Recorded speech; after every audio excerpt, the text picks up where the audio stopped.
Welcome back. We're here to take a complex global market, cut through all the noise, and give you a clear, data-driven view of what makes it tick. We are the Gambling Databases Research Team, a group dedicated to delivering in-depth analyses of the global iGaming landscape. In each country-specific report, we explore key aspects, such as local regulations, taxation, player experience, operator conditions, and emerging trends. Our goal is to provide a clear, data-driven understanding of how the gambling industry functions within each market. And today, our focus is on Djibouti. It's this small, strategically vital nation in the Horn of Africa.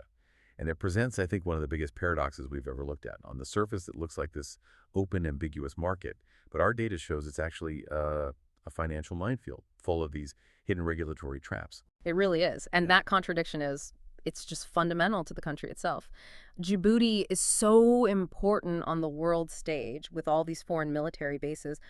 But when you look at its gambling landscape, it's completely split. You have land-based casinos, which are legal and regulated, mostly for tourists. But online gambling, that's just an unregulated, legal gray area. And as we know, gray area often means danger, not opportunity. Yeah. You see that right away in the numbers. The Gambling Database's country rating gives Djibouti an overall market attractiveness score of just 3.5 out of 10. Oof. Yeah, that's a flashing red light for anyone looking for, an easy entry. Right. So let's unpack that. Let's start with the absolute core question. Is online gambling even legal there? Right, and the framework is basically built for a pre-internet world. So land-based stuff like the Aden Bay Casino, that's all permitted and regulated. But there is, and this is the key, no explicit legal infrastructure for online gambling, no dedicated authority. Yeah. So this vacuum is what creates that gray status. It's not explicitly illegal, but there's zero clarity. That sounds like a pretty typical emerging market, though. Usually, operators just set up offshore and take players until the government decides to regulate. But the analysis points to a very specific, very costly trap here. What's the thing that just kills the business model? It's the mandatory local presence requirement. That's the expensive hurdle. Because there's no online license, if you want any kind of legal standing at all, you're forced down the land-based licensing path. And that path explicitly requires you to set up a physical office in Djibouti and hire local staff. Okay, hold on. So couldn't an operator just ignore all that? Get a Curacao license, operate completely offshore, and just hope for the best. You could try. That's the classic gray market move. But the risk in Djibouti is huge, partly because of that geopolitical angle we'll get to later. But even just commercially, if you operate illegally, you can't use local payment channels. And in a mobile-first market, you need those. The second you try to integrate local payments, you're back in their system. And their system only has one path, the land-based one. You end up paying for a retail business just to run a digital one. So there's no way to avoid that big upfront cost. You have to put down physical routes. What do those costs actually look like? It's not just a small fee, is it? No, not at all. These are costs designed for big physical casinos. The application fees alone range from $30,000 to $70,000. Right. And then you wait 4 to 6 months for it to even process. And once you're on that track, you're hit with all the same compliance rules that are designed for handling, large amounts of physical cash. So what does that compliance look like? It's more than just paying the fee. Oh, yeah. Right. You're immediately on the hook for mandatory KYC, Know Your Customer, and AML, anti-money laundering. So you have to verify every player's identity, track their money. The age limit is also high. It's 21. And on top of that, you need self-exclusion policies, real-time transaction monitoring. You take on all this cost and complexity for a market that isn't even properly regulated for you. When you list all that, the operator E-score of 3.1 out of 10 almost seems generous. It's a tough one. It really shows how a gray market can become financially impossible. Right. But okay, let's say an operator has deep pockets and they swallow those costs. Who are they even reaching? What does the player base look like? And this is where the problems just start to compound. You have demographics and, frankly, cultural hostility. The population is tiny, around 1 million people. Just 1 million. And it's incredibly young. The median age is 19. So a huge chunk of the population can't even legally gamble. But the real risk, the one you can't put a number on, is cultural. Gambling is just viewed with a lot of suspicion because of religious norms. Djibouti is 99% Muslim. And that translates into policy, right? Directly. Advertising is severely restricted. You can't just run a big digital ad campaign. You're limited to, licensed venues or maybe some expatriate magazines. That's a huge problem. Your whole business is digital acquisition, and the culture basically prohibits you from finding customers. How do you survive that? You don't. And it gets worse when you look at the technology paradox. At first, the data seems good.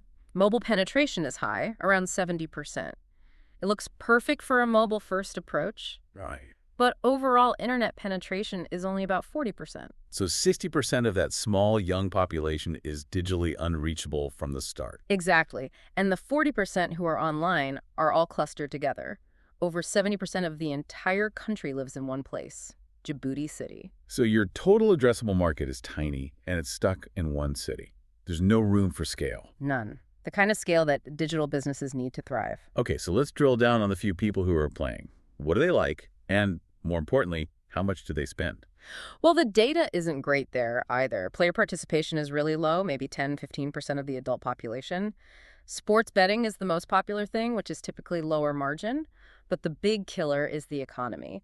The average household income is somewhere between $2,500 and $3,000 a year. Per year. Per year. So discretionary spending for something like gambling is just extremely limited. Which means the average revenue per user, the ARPU, Yeah. has to be just awful. It is. We estimate the ARPU is around $15 to $20 monthly. $15 to $20 a month. Yeah, and let's just sit with that number for a second because that defines the trap. You pay a mandatory $30,000 license fee, and your average player gives you $15 a month. You need to find and keep 2,000 loyal players just to cover the application fee. That's before staff, rent, taxes, anything. It's impossible. The math just doesn't work. The overhead is completely out of sync with the market value. That's the perfect way to put it. A regulatory trap meeting a market reality. There is one piece of good news in all this, though, but it's for the players. Right, that's the only real bright spot for the consumer. Djibouti doesn't have any explicit tax on player winnings, so what little they might win, at least they get to keep all of it. Okay, let's circle back to the operator's side. We know the entry costs are high. What about ongoing taxes on whatever little revenue they make? It's a standard corporate income tax of 25%, which is already pretty high. On top of that, you've got a 10% VAT on related services. Yeah. So you combine those, and you're looking at an effective tax rate of about 35%. So you're paying a premium tax rate on a tiny stream of revenue that's already being eaten up by your mandatory physical office. Precisely. Which brings us to the big reality check question from the analysis. When you put all this together, the high overhead, the low ARPU, the high taxes, the cultural barriers, can you actually make money here? The unit economics just give a really stark answer. The initial investment to get set up is somewhere between, say, $150,000 and $400,000 for this market. That's staggering. And your time to break even is projected at 3 years plus. And that's an optimistic forecast. The whole market is worth less than $50 million a year, and most of that is from tourists and physical casinos, not locals online. So even with decent growth, at 10% these GR maybe, it's not nearly enough to justify the entry cost. So the profitability assessment It's marked extremely low in all caps. Yeah. And this is where the story gets another twist, because it's not just a bad business decision. There are these unusual geopolitical risks that you just don't see in most gray markets. Right. This is about enforcement and liability. Djibouti isn't some isolated island where you can just hide. It's under intense international scrutiny because of all the military bases there, the US, France, China. These countries have strong extradition treaties, and they cooperate on financial intelligence with Djibouti. So what does that mean for an iGaming operator? How does that affect them? It completely changes the risk calculation. When world powers have assets in your country, they demand a certain level of financial transparency.